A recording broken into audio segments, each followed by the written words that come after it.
కొంతమంది భార్యాభర్తలకి పిల్లల ముందు ఎలా ప్రవర్తించాలో తెలియదు. వాళ్ళు చిన్నపిల్లలే కదా, వాళ్ళకి ఏమి తెలియదు అని ఒకరినొకరు టచ్ చేసుకోవడం, రొమాంటిక్గా ప్రవర్తించడం చేస్తారు.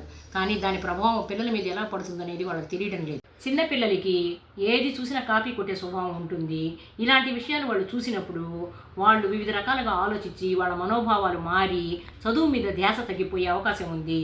అంతేకాకుండా వాళ్ళు ఇలాంటి విషయాలు ఆలోచించి ఎక్స్పెరిమెంటల్గా పోవడానికి ప్రయత్నిస్తారు. ఉదాహరణకి నేను స్కూల్లో టీచర్గా పనిచేసేదాన్నండి. అప్పుడు ఒక పాపని వాళ్ళ నాన్న బైక్లో తీసుకొచ్చి వదిలిపెట్టారు. ఆ పాప ఉరుగులు పరుగులు వేసుకొని నా దగ్గరకు వచ్చేసి నవ్వుతుంది నాకేం అర్థం కాలేదు. ఏంటమ్మా టీచర్ని చూసి విష్ చేస్తావా లేదా, ఏ విషయం ఉంది, ఏంటి మ్యాటర్ అని అడిగితే తిరిగి నవ్వుతుంది, సమాధానం చెప్పడం లేదు, ఏదో చెప్పడానికి ట్రై చేస్తుంది.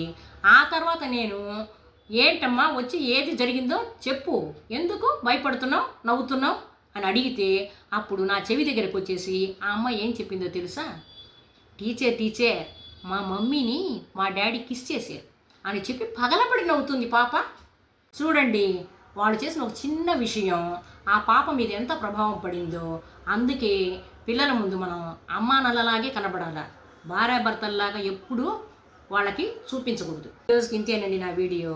మీకు నచ్చితే నా ఆరోగ్య సరిగమని ఛానల్కి లైక్, షేర్, సబ్స్క్రైబ్ చేయండి. Thank you.